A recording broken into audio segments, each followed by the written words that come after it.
The reading of Great-Uncle Henry's will was supposed to be a formality. At 93, he'd lived longer than anyone expected, and the family had been quietly discussing how to divide his assets for years.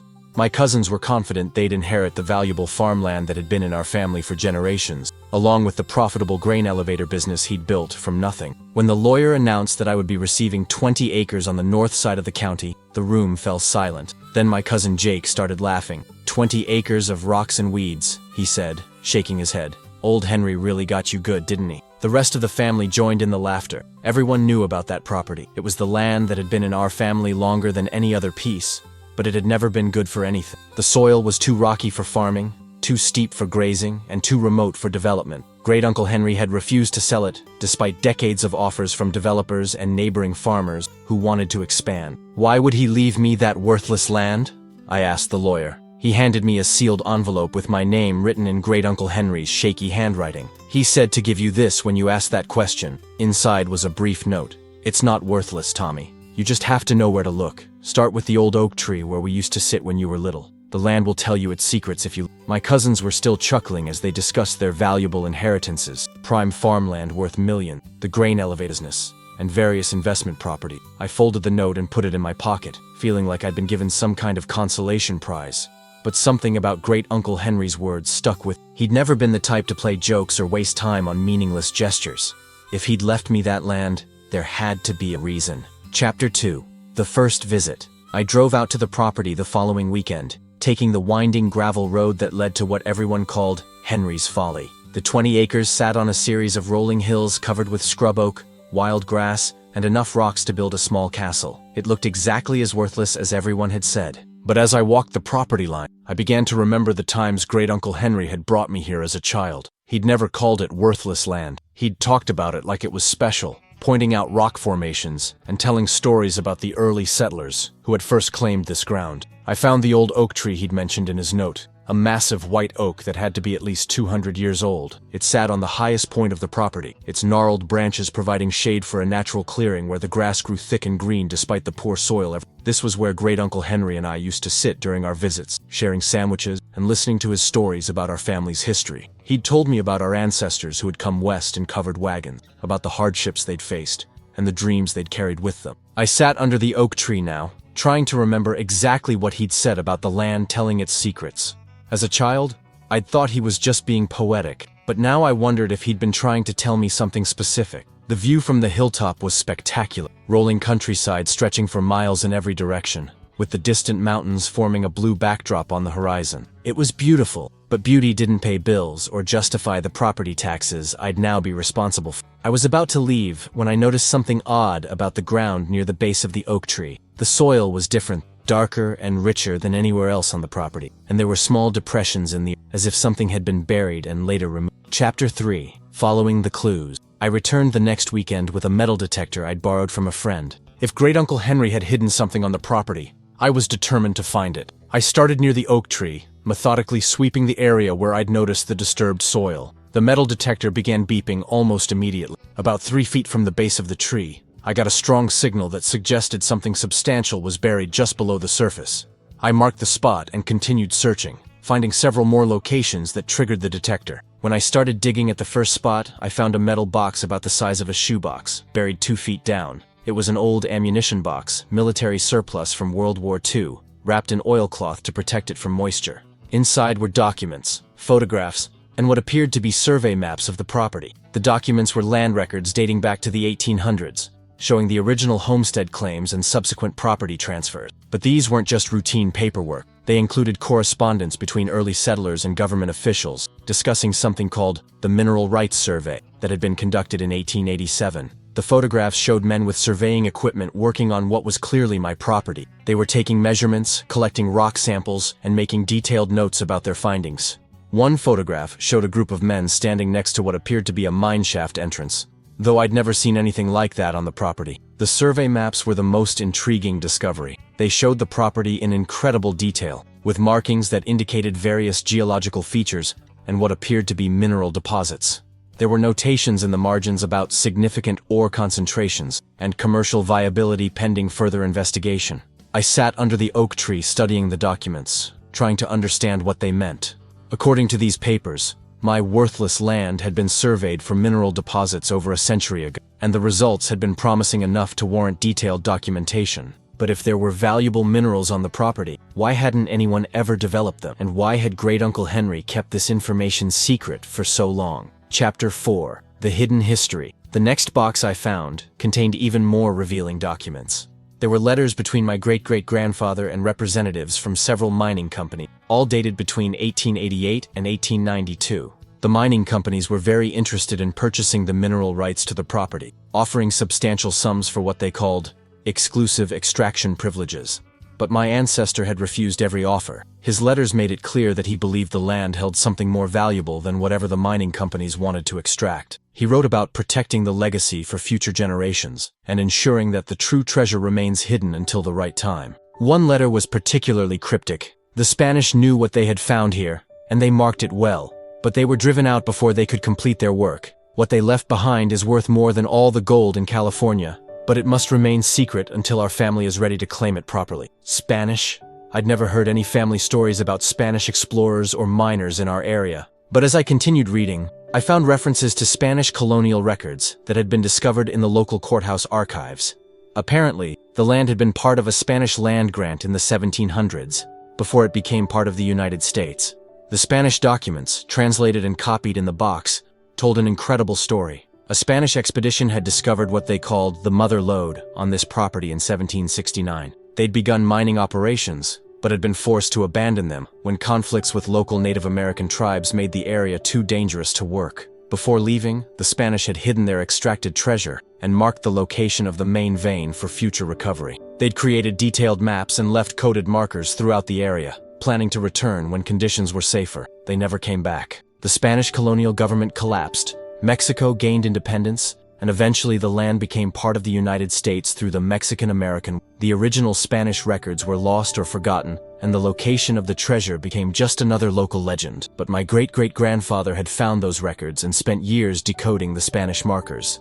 He'd located the treasure, but instead of extracting it immediately, he decided to leave it hidden until future generations could benefit from it properly. Chapter 5. Decoding the markers. Armed with the Spanish documents and my ancestors' notes, I began searching the property for the markers that would lead to the treasure. The Spanish had been clever about hiding their indicator. They'd used natural rock formations and carved symbols that looked like random scratches unless you knew what to look for. The first marker I found was carved into a large boulder about 50 yards from the oak tree. It looked like nothing more than weathering and erosion, but when I compared it to the drawings in the Spanish documents, I could see it was actually a carefully carved arrow pointing toward the northeast corner of the property. Following that direction, I found the second mark, a series of small holes drilled into a rock outcropping, a pattern that matched one of the Spanish diagrams. This marker pointed toward a steep hillside that was covered with loose rocks and scrub brush. The third marker was the most sophisticated. It was a natural rock formation that had been subtly modified to create shadows that pointed in a specific direction, but only at certain times of day. According to the Spanish notes,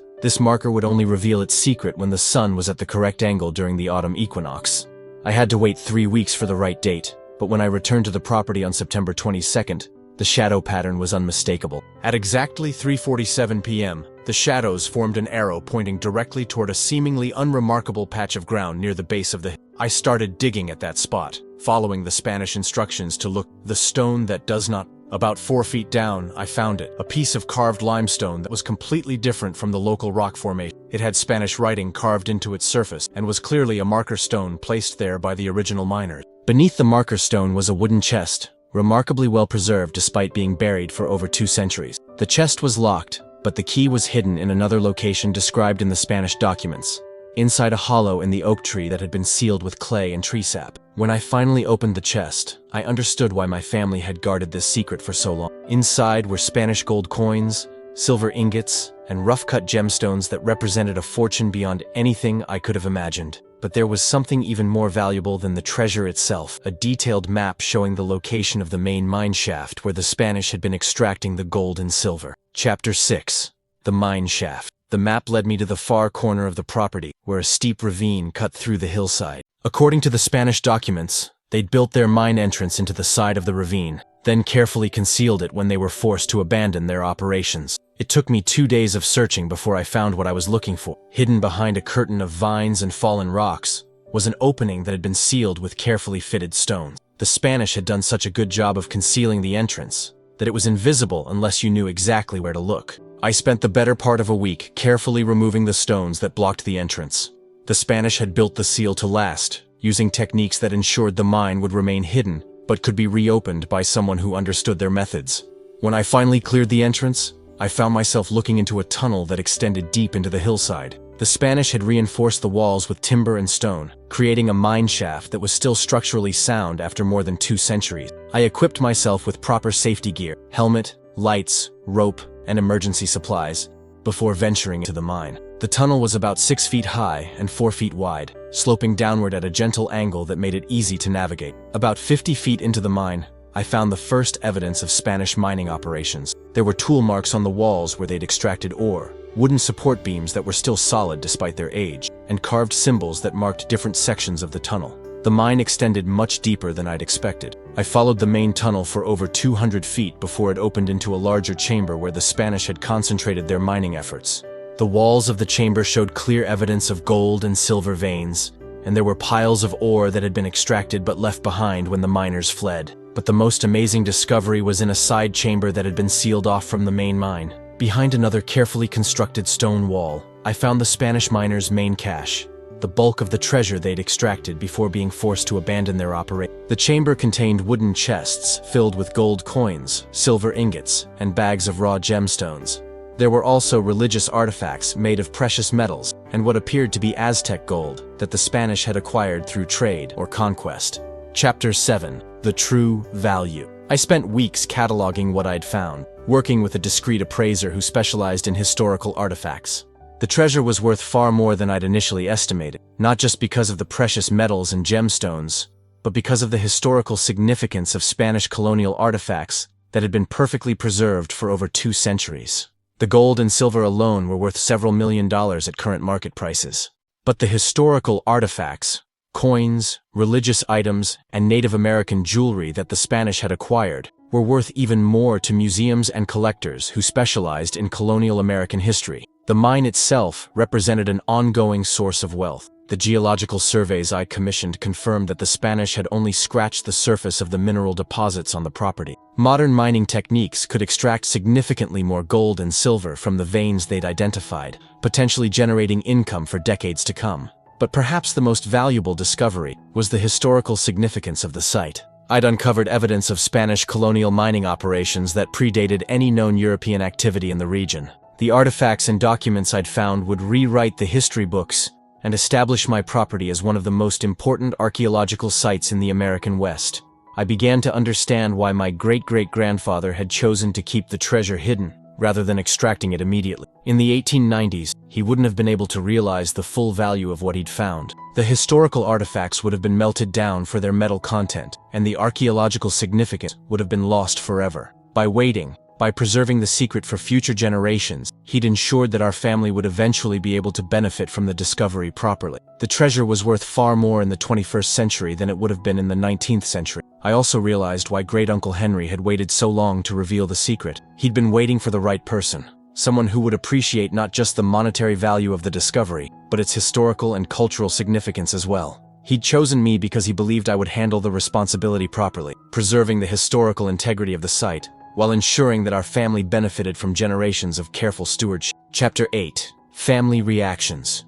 When I finally told my family about the discovery, their reactions ranged from disbelief to amazement to barely concealed envy. My cousin Jake, who had laughed loudest about my worthless inheritance, was the first to suggest that the treasure should be shared equally among all family members. "It's not fair that you get everything just because Uncle Henry was playing favorites," he argued during a tense family. "That treasure belongs to the whole family." But the legal reality was clear. Great-Uncle Henry had left me the property and everything on it. The treasure was mine, just as the valuable farmland and business interests were my cousin's to keep. The difference was that my inheritance required effort and investigation to realize its value. My Aunt Sarah, who had always been the most level-headed member of the family, understood the situation better than the others. "Henry knew what he was doing," she said quietly. "He left that land to Tommy because he knew Tommy would take the time to understand its real value. The rest of us would have sold it years ago." She was right. If any of my cousins had inherited the property, they would have sold it to developers or neighboring farmers without ever investigating its history. The treasure would have remained hidden,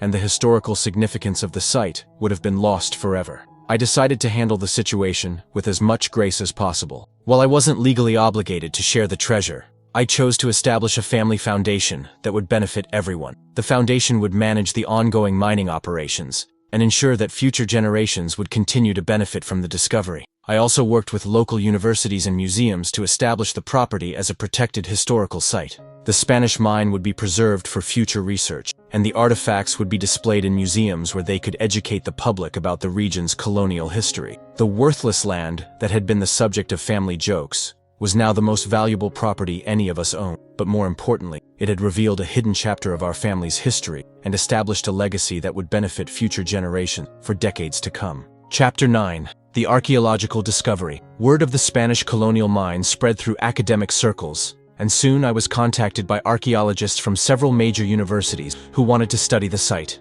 Dr. Elena Rodriguez from the State University explained that my discovery was potentially one of the most significant archaeological finds in the region's history. Spanish colonial mining operations this far north were previously unknown, she told me as we toured the mine. This could completely change our understanding of Spanish exploration and settlement patterns in the American West.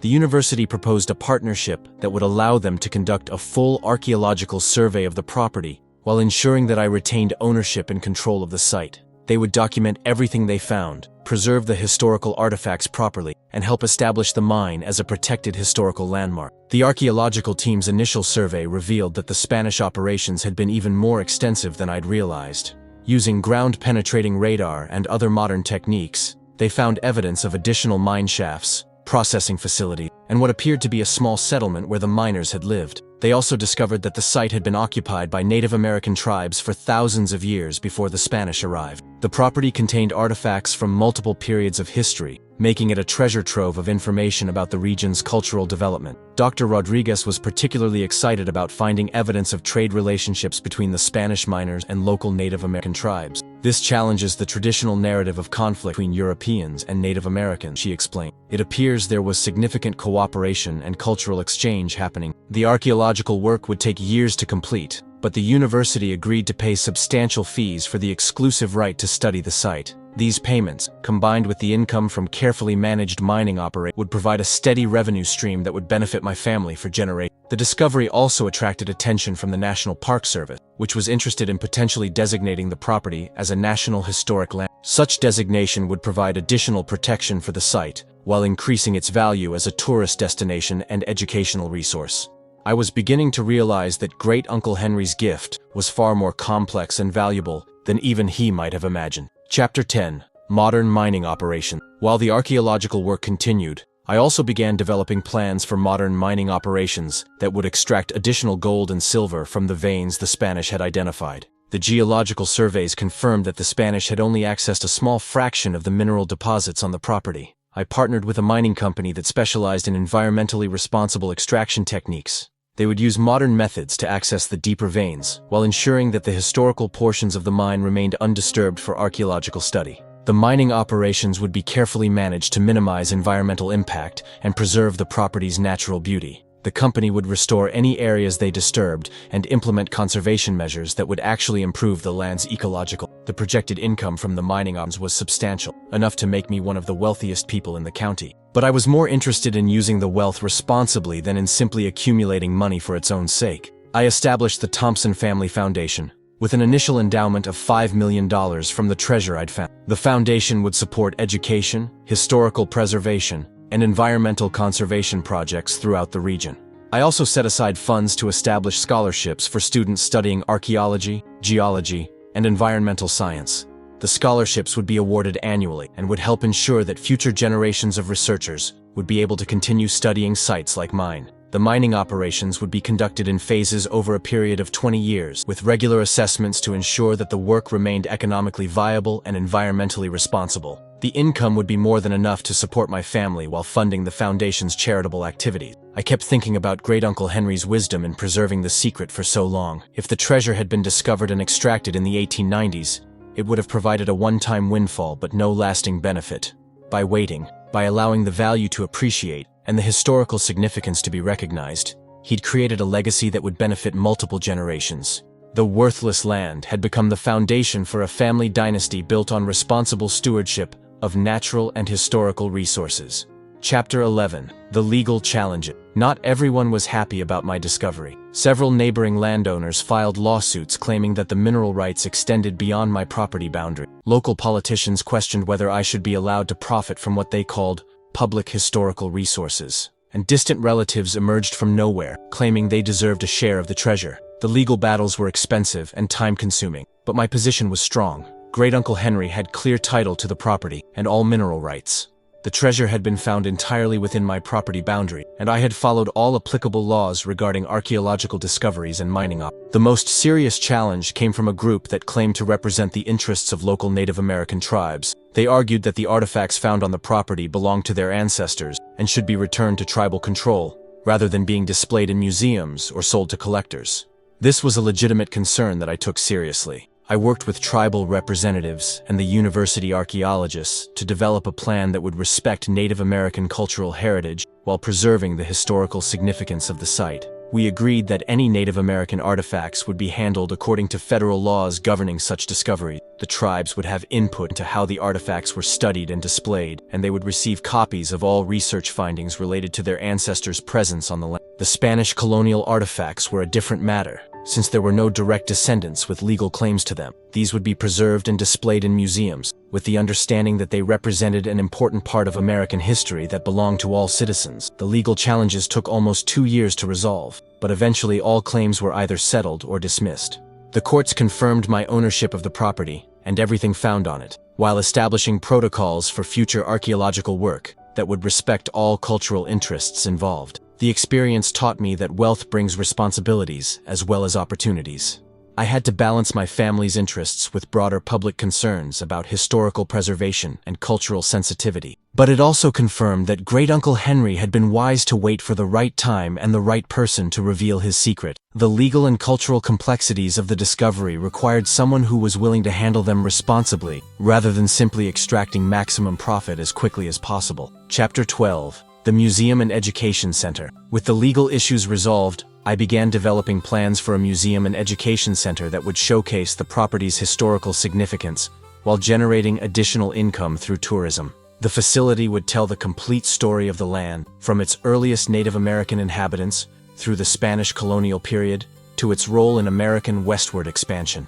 The museum would display artifacts from all periods of the property's history, with interactive exhibits that would help visitors understand the cultural and economic forces that shaped the region's development. The Spanish mine would be open for guided tours, allowing people to experience the underground chambers where colonial miners had worked over 2 centuries. I partnered with the State Tourism Board and several universities to develop educational programs that would bring school groups to the site. Students would be able to participate in mock archaeological digs, learn about mining techniques through the ages, and study the environmental science principles that governed responsible resource extraction. The education center would also serve as a research facility where archaeologists, historians, and other scholars could study the artifacts and documents I'd discovered. The site would become a hub for research into Spanish colonial history and Native American culture in the American West. Construction of the Museum and Education Center took 3 years and cost over $10 million, but the investment was worth it. The facility opened to great acclaim, attracting visitors from around the world who were interested in American colonial history and archaeological discovery. The tourism revenue, combined with income from the mining operations and the archaeological research partnerships, made the property one of the most profitable historical sites in the region. But more importantly, it fulfilled Great-Uncle Henry's vision of preserving the land's legacy for future generations. The facility employed over 50 people, providing good jobs in a rural area that had struggled economically for decades. Local businesses benefited from the increased tourism, and the property became a source of pride for the entire community. I often stood under the old oak tree where Great-Uncle Henry and I had shared so many conversations, thinking about how his patience and wisdom had made all of this possible. He'd understood that the land's true value wasn't just in the treasure it contained, but in the stories it could tell and the lessons it could teach. Chapter 13. The Legacy Continues. 5 years after discovering the treasure, I've learned that Great-Uncle Henry's gift was about much more than money or even historical significance. It was about understanding that true wealth comes from recognizing value that others overlook and having the patience to develop that value responsibly. The property now supports dozens of families through employment at the museum, education center, and mining operations. The Thompson Family Foundation has awarded over 200 scholarships and funded numerous conservation and historical preservation projects throughout the region. The archaeological research continues to yield new discoveries about the complex relationship between Spanish colonists, Native American tribes, and the natural environment. The site has become a model for how historical preservation and economic development can work together to benefit entire communities.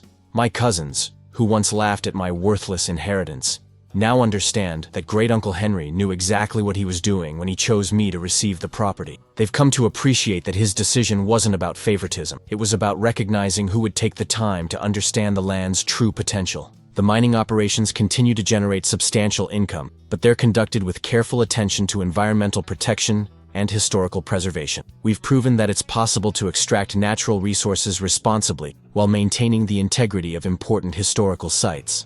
I've also discovered that the property contains additional secrets that Great-Uncle Henry never revealed. Recent archaeological surveys have found evidence of other Spanish colonial sites on the property, suggesting that the mining operation was part of a larger settlement that has yet to be fully explored. The work continues, guided by the same principles that Great-Uncle Henry followed: patience, respect for history, and commitment to preserving the land's legacy for future generations. What seemed like a cruel joke when I first inherited it has become the foundation for a family legacy that will benefit my children and grandchildren for decades to come. The worthless land taught me that value isn't always obvious, that sometimes the greatest treasures are hidden beneath the surface, and that the most important inheritance isn't money. It's the wisdom to recognize opportunity where others see only obstacle. Great-Uncle Henry's final gift wasn't the treasure itself, but the lesson that patience, persistence, and respect for the past can create wealth that extends far beyond any individual lifetime.